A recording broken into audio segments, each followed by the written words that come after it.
Hello and welcome back. This is a new thing.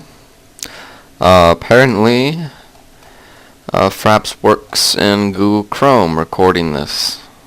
So, today, what I'm gonna go over is my Kunkka build and why I chose certain items and why I chose certain skill builds. Of course, you can always find this. I will put a link in the description. You can always find every one of my builds on my account. And so, without further ado, let's start. So, starting items, they are pretty much just what you buy when you first spawn in. You buy these items. The rules, basically, to starting items is stats and regen. That's all you need for starting items. So, let's see, what I got here is 2 guns of strength. Now, actually,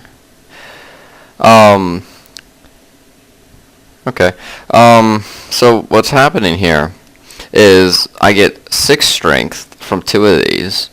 I get a good 515 health regen from just, actually no, you have to triple that.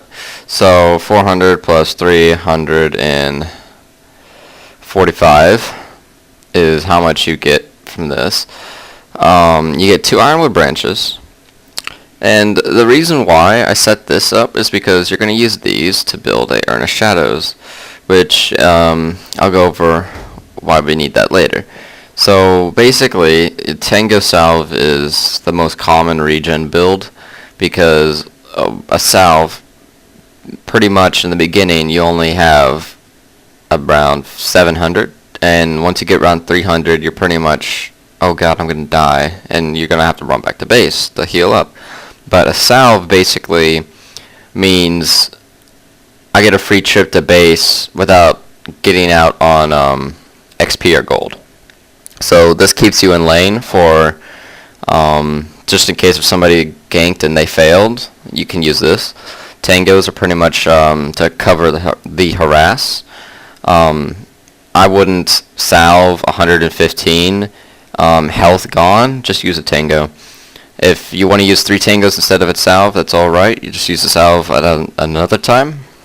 The Goblins of Strength, like I said, they build into a Urn of Shadows. They give you plus 3 strength, and Kunkka is a strength hero. So he benefits a lot from these. Gives him extra health, extra damage, and extra HP regen. These pretty much cover his mana needs early on for Torrent and X. They also give agility, which gives a slight amount of armor and attack speed. That helps last hitting and surviving harass. So now we're done with the starting items. Let's go down to what I said. Gives extra HP pool, damage, HP regen. Just helps with Tidebringer and staying in lane shortly. Builds into Urn.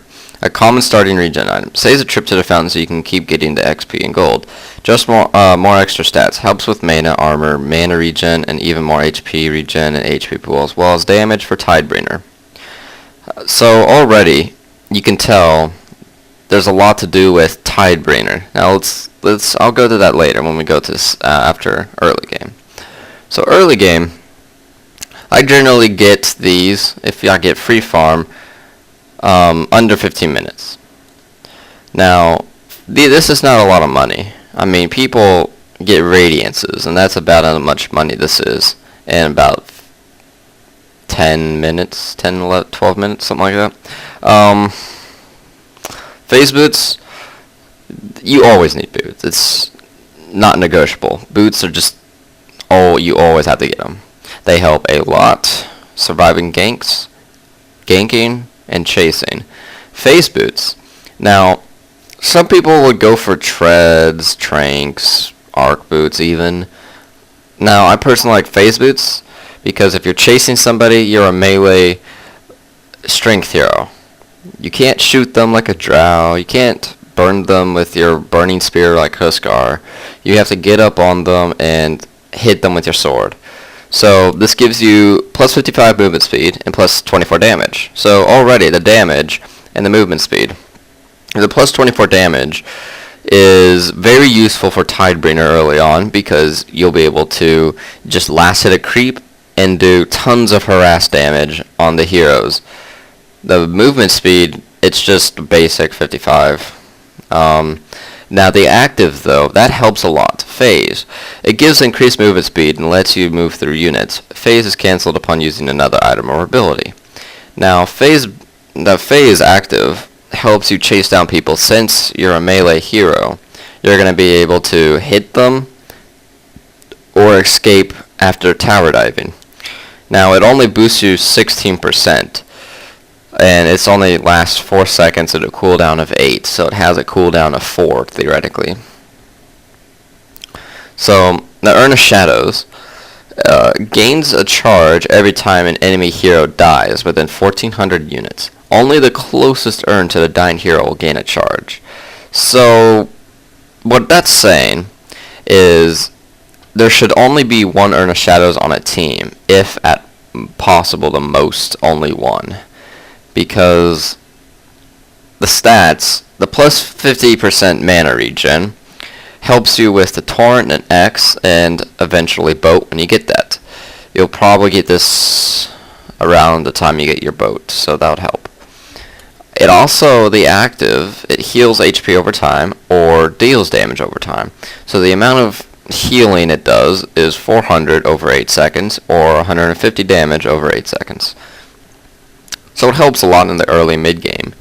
But once people start getting tankier and 150 damage is nothing or 400 is nothing, and you'll know, just sell your Urn of Shadows, because it's not going to be any more useful. You need it for Divine Rapiers or something.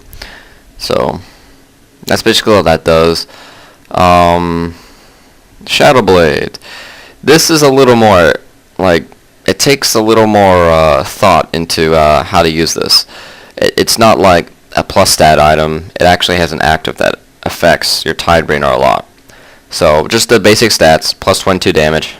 Okay, that helps us a lot with Tidebringer. And plus 30 attack speed. Well, that also helps a lot with Tidebringer because the more you attack, the more you send out Tidebringer. The active, Shadow Walk, makes you invisible until the duration ends or until you attack or cast a spell. While Shadow Walk is active, you move 20% faster and you can move through units. If attacking to break the invisibility, you gain 150 bonus damage on that attack, and it lasts for 12 seconds. So if we just take a quick look at Tidebringer, so by the time you get Shadow Blade, you'll probably be about 5 or 7. So you'll probably have this maxed. If you have this maxed, you get 60 bonus damage on Tidebringer, plus the amount of damage you have base with Phase Boots, Urn of Shadows, and Shadow Blade, plus the amount of stat gain you get from levels, plus 150 from the Shadow Blade active, can take somebody down to half health or near just with one hit. And that affects everybody. It's a very good early mid-game tool. And once you start getting max Boat or max X or Torrent, then you start getting into the I need to start using Ghost Shift or X and Torrent to make a really huge plays. So let's see. Next, the mid game. So the mid game, this Tidebringer. Let's go ahead and just look at our skills real quick. Let's start with Torrent. Summons a rising torrent that, after a short delay, hurls enemy units into the sky, stunning, dealing damage, and slowing movement speed. So what this does, there's a delay of 1.6. So if you get X marks the spot, at level 2, if you time it right, which is basically you cast X, and right after that you cast Torrent. It will always hit. The stunned rotation is 1.5. That's when they hit the ground. They get a slow of 35%, and they take damage of whenever you level that. The radius is all the same, 215. It's pretty small. It can hit 3 people in a team fight, probably not more, unless you get an RP to set it up. The slow rotation levels up 2 by 1. Mana cost is 120 the whole time, and it's a 12-second cooldown, and it's magical damage.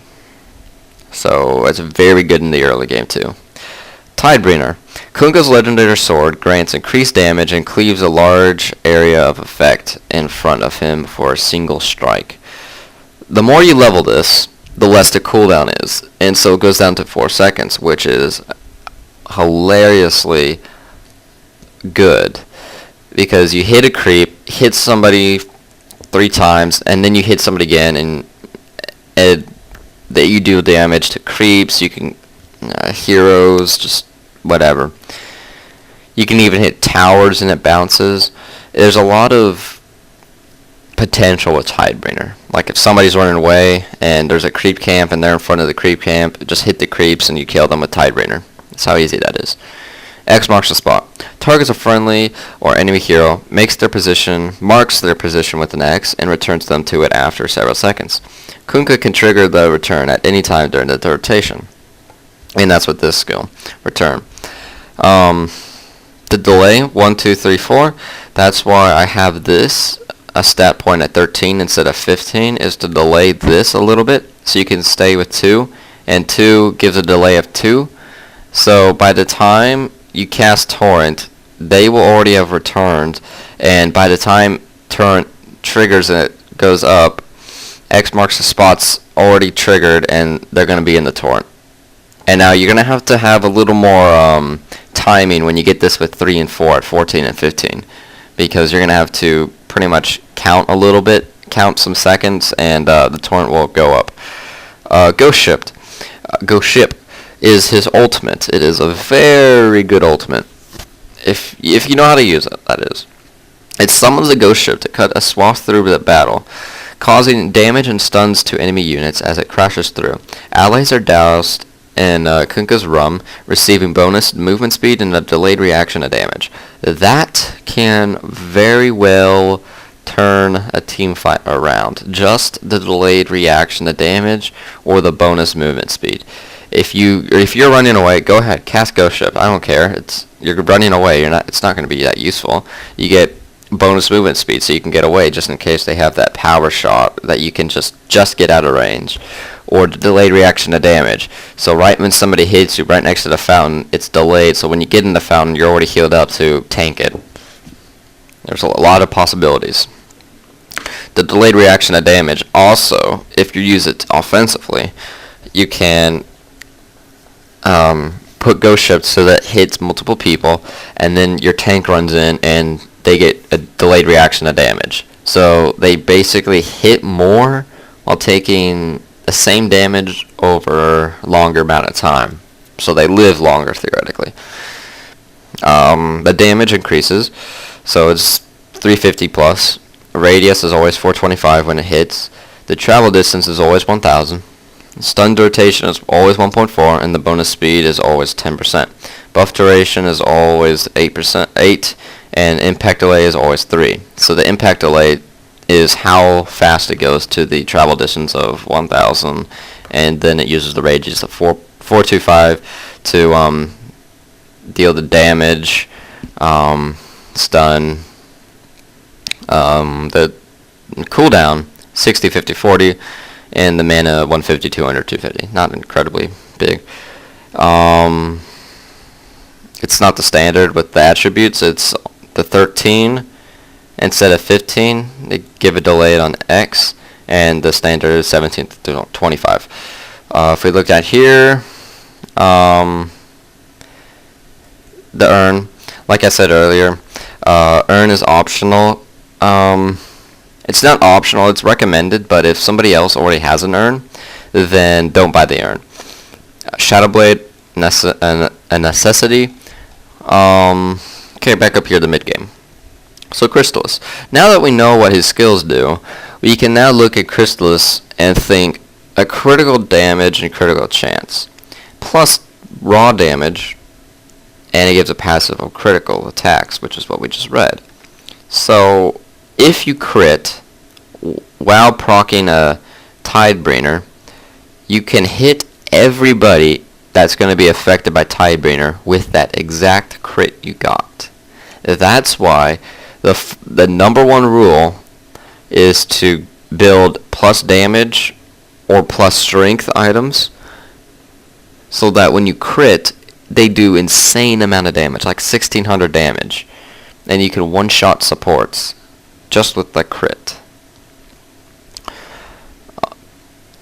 So that's the Crystallis. The Reaver, this just builds into a heart, and I usually get this first over a heart. I mean Vit booster, because you're already getting a lot of strength from stats. You're getting a lot of tankiness from just the Reaver itself, and it also gives you damage instead of just HP. So I go Reaver first, and then that's the mid game. Late game. Now, the late game, Boots of Travel are always last. Daedalus, you go for that. You go for Heart first, and then Daedalus. And Daedalus, it increases your chance by 5% and increases the critical damage by 65 damage, 65% damage, and it gives about 51 bonus damage. The Heart of Tarask, it gives you a lot more tankiness. It gives you HP regen. It stores 2% of your HP pool per second. And it gives you bonus strength and health. So the strength gives you more damage, plus 40 damage. And it gives you about 40 times 19 health, plus 300 health. That's a lot of tank, and that's a lot of damage. Boots of Travel, just replace your phase boots with Boots of Travel because it gives you more movement speed, and by the end of the game, there's going to be Nature's Prophets, split pushing.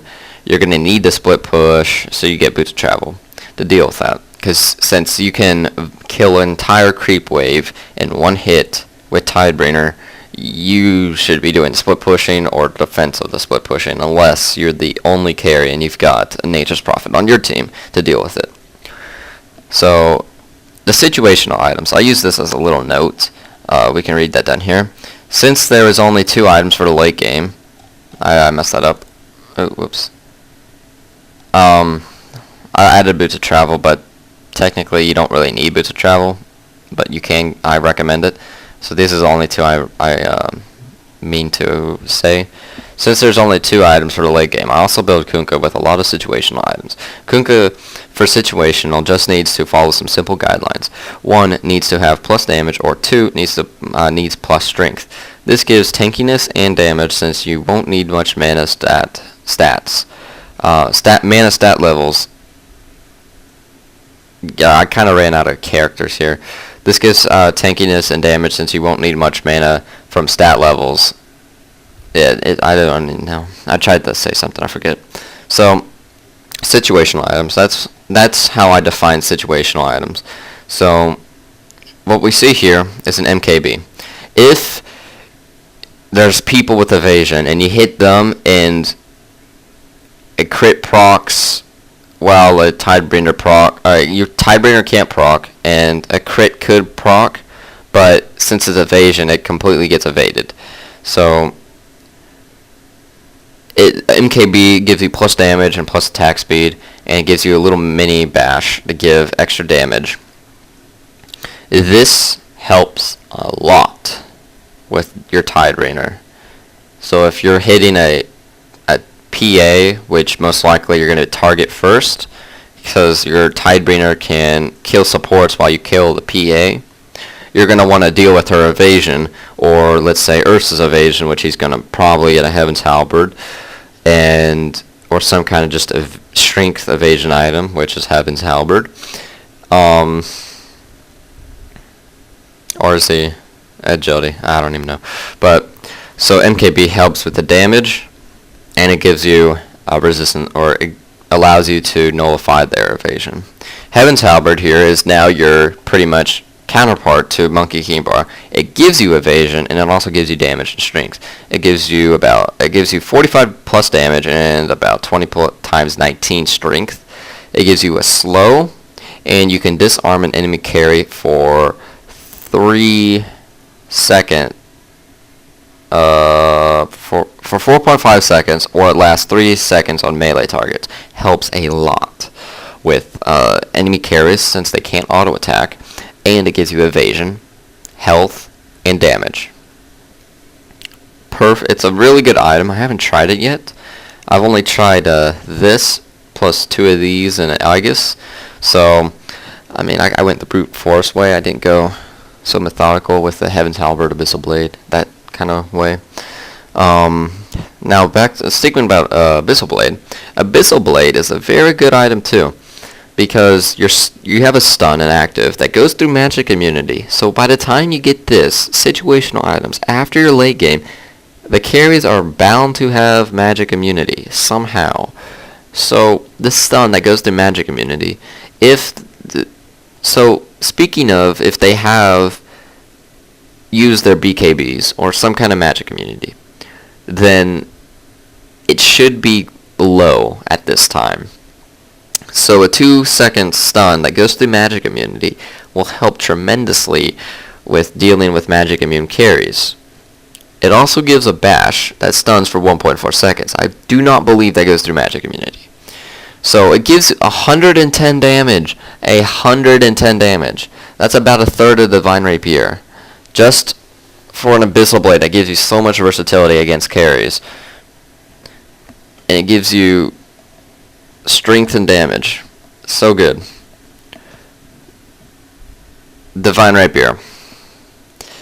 The Divine Rapier, well, it's the style points of the games, the game-changing item. Everybody knows the Divine Rapier. Everybody has seen games thrown with it, seen games turn around because of it. Gives a 300 damage boost to that person. Now just think about this. 300 plus 300 damage on top of the amount of damage you have, plus if you crit, for 240% on one person, plus the extra damage from your actives on other skills. That's a lot of damage going through every single person. It's like Medusa's split shot, but it's a little more reliable to hit everybody if there's creeps nearby. That is a hell load of damage. Now just think about 2 of these. 600 damage. You're dealing about 1,000 physical damage on one attack, and counting just everything without crits. With crits, I critted for 1,600 on an ancient. The whole ancient camp died, like with that kit.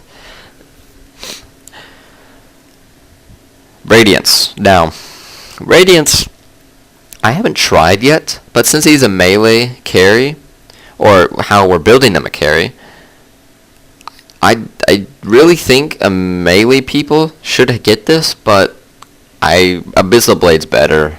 It gives you more damage per right click, but this also gives burn damage. So that kind of closes the gap between the damage difference between the two. So it's just your personal opinion. Do you like Radiance more, or Abyssal Blade more, or MKB more? It's just whatever you call. So if you're really ahead and you really just want to salt the wound, sure, get a Radiance if you want.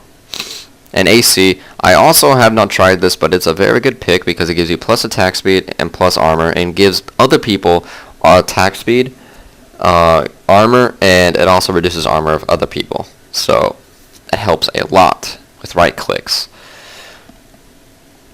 I believe that's it. So, like I said in the beginning, there's going to be a link in the description. Go ahead. If you subscribe to this guide, you can use an inside Dota 2. Please rate it. It helps a lot, so then other people can find the build inside the game. And if you favorite, that's awesome too. As you can see my author stats already. I'm going to refresh it and let's see the difference. 182, 22, 3. This is the same, but it's great. This is my first published build, actually. I've got 2 others that also, if you look on my profile, you'll be able to see. Yeah, here it is, my 3. If you go to my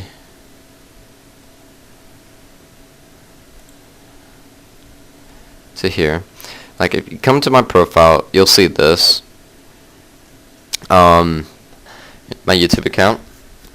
So if you come down and you look to your right, there should be guides, and it has a number 3 by it. It's under badges, currently online, that stuff. It's guides 3. Go there. You can see all my guides that are right. This is my Darkseer one. And then I've got a Coddle one.